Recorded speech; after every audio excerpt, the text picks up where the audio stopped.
Welcome to Kavitha recipe Tamil. இன்னைக்கு பார்க்க போகிற ரெசிபி ரொம்ப அருமையான, ரொம்ப சுவையான ஒரு டிஃபன் சாம்பார் தான் செய்ய போகிறோம். இது டிஃபனுக்கு மட்டும் கிடையாது, நீங்கள் சாப்பாட்டுக்கு இந்த மாதிரி செஞ்சு சாப்பிட்றப்போ ரொம்ப நல்லாயிருக்கும். எப்போவும் ஒரே மாதிரி செய்யாமல் இந்த ஒரு முறை இந்த மாதிரி செஞ்சு பாருங்கள், ரொம்ப நல்லாயிருக்கும். இப்போ இந்த சாம்பார் செய்ய தேவையான பொருள்: வெங்காயம் 2 தக்காளி, கேரட்டு, பீன்ஸ் 2 கத்திரிக்காய் எடுத்து வச்சுருக்கேன், அவரைக்காய் எடுத்து வச்சுருக்கேன், 2-3 வெண்டைக்காய். இதை வதக்கிட்டு நம்ம எப்படி ஒரு சாம்பார் செய்யலாங்கிறத பார்க்கலாம்.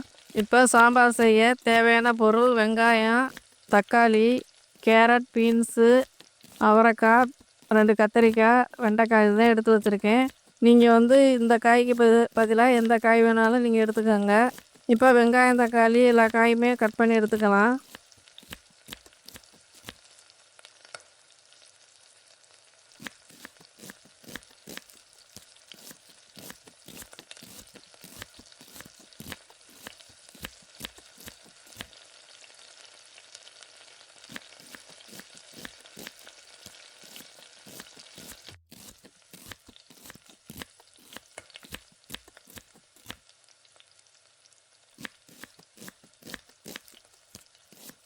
வெங்காயத்தை இந்த மாதிரி நீல வாக்கில் கட் பண்ணிவிட்டு, தக்காளியும் கட் பண்ணிவிட்டு, இந்த மாதிரி கேரட்டை இந்த மாதிரி ரவுண்டாக கட் பண்ணி எடுத்துக்கிறேன்.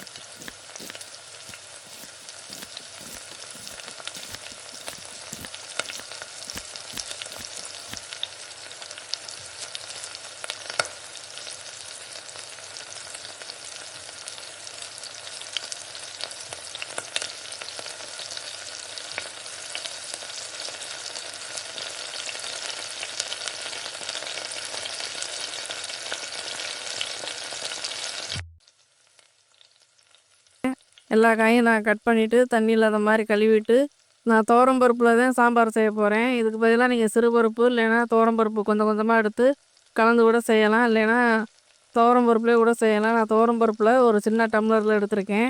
அதை நல்லா கழுவிட்டு, இது கூட பெருங்காயத்தூள், மஞ்சத்தூள் போட்டு ஒரு 3 விசில் வர வச்சு ஸ்டவ் ஆஃப் பண்ணிவிட்டு, ரொம்ப குழையாமல் அந்த மாதிரி பக்குவத்தில் எடுத்து வச்சுருக்கேன். சுடுதண்ணியில் ஏற்கனவே நான் நெல்லிக்காய் அளவு புளி கொஞ்சமாக எடுத்து ஊற வச்சிட்டேன்.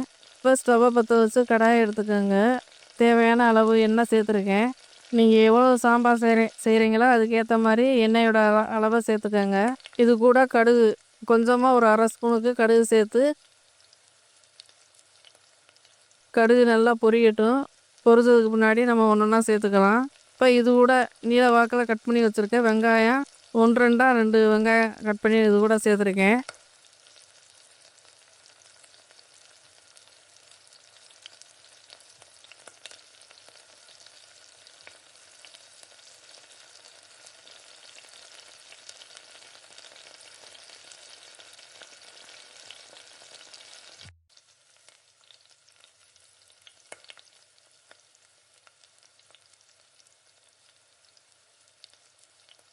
இப்போ இதை நல்லா கண்ணாடி பக்குவத்துக்கு நல்லா வதக்கி விடுங்க.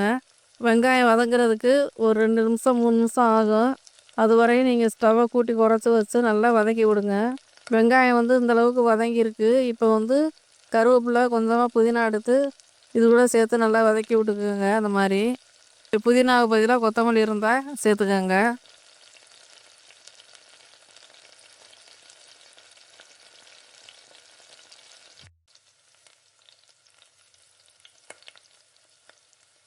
இது கூட பச்சை மிளகாய்க்கு பதிலாக நீங்கள் வரமிளகா இருந்தால் கூட சேர்த்துக்கலாம், நல்லாயிருக்கும். நான் பச்சை மிளகாய் இது கூட சேர்த்து நல்லா இந்த மாதிரி எண்ணெயிலே நல்லா வதக்கி விடுங்க. அந்த மாதிரி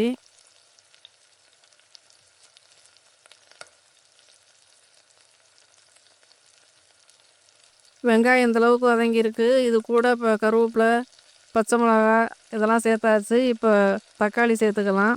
தக்காளியை ஒரு 2 நிமிஷம் 3 நிமிஷம் அப்படியே எண்ணெயிலே நல்லா வதக்கி விடுங்க வெங்காயத்தோட.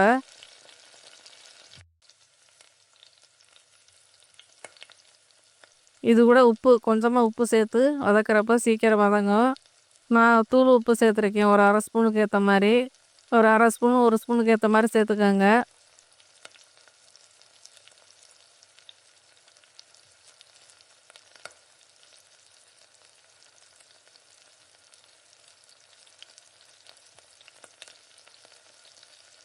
இப்ப தக்காளிய வந்து ஒரு 2 நிமிஷம், ஒரு 3 நிமிஷம் அப்படியே நல்லா எண்ணெயிலே நல்லா வதங்கட்டும்.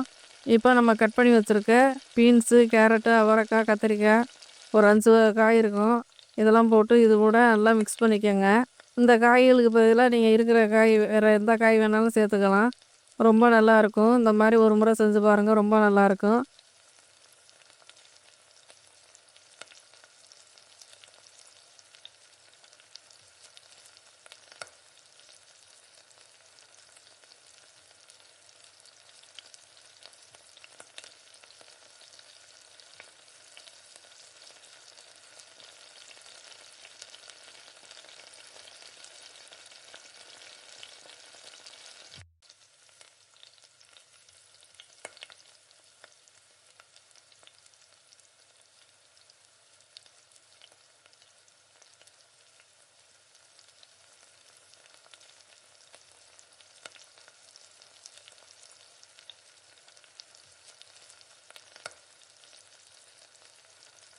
இப்ப வெங்காயம், தக்காளி இது கூட சேர்த்து இந்த காய நல்லா வதக்கி விடுங்க.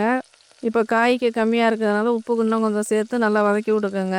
காய் வதங்குறதுக்கு ஒரு 5 நிமிஷம் அப்படியே ஸ்டவ்வ கூட்டி குறைச்சி வச்சு காய் நல்லா வேகட்டும். வெந்ததுக்கு பின்னாடி நம்ம மசாலா கலந்துக்கலாம். ஸ்டவ்வ கூட்டி குறைச்சி வச்சு ஒரு 2 நிமிஷம், 3 நிமிஷம் அப்படியே காய எண்ணெயிலே நல்லா வேக விடுங்க. இந்த மாதிரி வதக்கி விட்டு செய்கிறப்ப தான் சாம்பார் ரொம்ப நல்லாயிருக்கும். இப்போ இந்த அளவுக்கு காய் நல்லா வதங்கி வந்துருச்சு. இப்போ அம் குழம்பு மிளகாத்தூள் எப்பயும் நம்ம வீட்டில் அரைச்சி வச்சுருக்க மிளகாத்தூள். இது கூட நான் வந்து தனியா தான் அரைச்சி வச்சுருப்பேன். மிளகாத்தூள் மிக்ஸ் பண்ணாம தனியா அரைச்சி வச்சுருக்க பொடி தான். இப்போ குழம்பு தூள் வந்து மல்லி, சீரகம், சோம்புலாம் போட்டு அரைச்சி வச்சுருக்க பொடி தான். இது ஒரு 2 ஸ்பூனுக்கு சேர்த்துட்டு மிளகாத்தூள் காரத்துக்கு ஏற்ற மாதிரி நீங்கள் கூட்டி குறைச்சி சேர்த்துக்கங்க. நான் ஒரு 1/2 ஸ்பூன் இல்லைன்னா 1 ஸ்பூனு சேர்த்துக்கங்க. நான் வந்து காஷ்மீர் சில்லிங்கிறனால நான் 2 ஸ்பூன் இல்லைன்னா 1 ஸ்பூனுக்கு ஏற்ற மாதிரி சேர்த்துக்கிறேன். இந்த பொடி காரம் இருக்காது. அதனால நான் கொஞ்சம் அதிகமாக தான் சேர்த்துருக்கேன். இப்போ இந்த காய் கூட நல்லா இந்த மாதிரி கலந்து விட்டுக்கோங்க. இப்போ நம்ம புளி கரைச்சி வச்சுருக்க ஊற வச்சுருக்க புளியை எடுத்து நல்லா கரைச்சிட்டு இந்த மாதிரி வடிகட்டி இந்த மாதிரி சேர்த்துக்கோங்க. சேர்த்துட்டு இது கூட கொஞ்சமாக தண்ணி ஊற்றிட்டு நல்லா கலந்து விட்டுக்கோங்க. எவ்வளவு சாம்பார் உங்களுக்கு தேவையோ அதுக்கேற்ற மாதிரி நீங்கள் எல்லா அளவுகளையும் கூட்டி குறைச்சி சேர்த்துக்கோங்க. இப்போ நான் வந்து பருப்பு வேக வச்சுருந்த பருப்பை இது கூட சேர்த்து நல்லா கலந்து விட்டுட்டு கடைசியாக உப்பு இருக்கான்னு செக் பண்ணிவிட்டு நல்லா காய் வேகணும். அது வரையும் நீங்கள் கொஞ்சம் அதிகமாகவே தண்ணி சேர்த்திங்கன்னா கொஞ்சம் திக்காயிரும் குழம்பு. கொஞ்சமாக தண்ணி சேர்த்து வேக வச்சுக்கலாம். இப்போ காயெல்லாம் நல்லா வேகணும். நம்ம மூடி போட்டு ஒரு 10 நிமிஷம் நல்லா வேக விட்டுக்கலாம். இப்போ உப்பு கம்மியாக இருக்கிறதுனால கொஞ்சமாக உப்பு சேர்த்து நல்லா கலந்து விட்டுட்டு மூடி போட்டு வச்சுக்கலாம். நீங்கள் பொங்காமல் அப்பப்போ செக் பண்ணிக்கோங்க. இடையில இடையில கலந்து விட்டுக்கோங்க காய் வெந்துருச்சான்னு. இப்போ நல்லா சாம்பார் வந்து நல்லா இந்த அளவுக்கு நல்லா மசாலாலாம் நல்லா காயோடு சேர்ந்து எண்ணெய் பிரிஞ்சு இந்த அளவுக்கு வந்திருக்கு சாம்பார். இது ரொம்ப நல்லாயிருக்கும். இந்த மாதிரி ஒரு முறை செஞ்சு பாருங்கள். இட்லி, தோசை, பொங்கல் எல்லா டிஃபனுக்குமே இது நல்லாயிருக்கும். நீங்கள் இந்த மாதிரி செஞ்சு பாருங்கள். டிஃபனுக்கு மட்டும் கிடையாது, சாப்பாட்டுக்கு நீங்கள் இந்த மாதிரி சாம்பார் வச்சுட்டு ஒரு பொரியல், உருளைக்கிழங்கு, ஒரு சிக்கன் செஞ்சால் கூட இந்த மாதிரி சாம்பார் வச்சுட்டு செய்யலாம். ரொம்ப நல்லாயிருக்கும். இந்த வீடியோ பிடிச்சிருந்தா லைக் பண்ணுங்கள், ஷேர் பண்ணுங்கள். மறக்காமல் சப்ஸ்கிரைப் பண்ணிடுங்க. கூடவே ஹைப் பண்ணிடுங்க.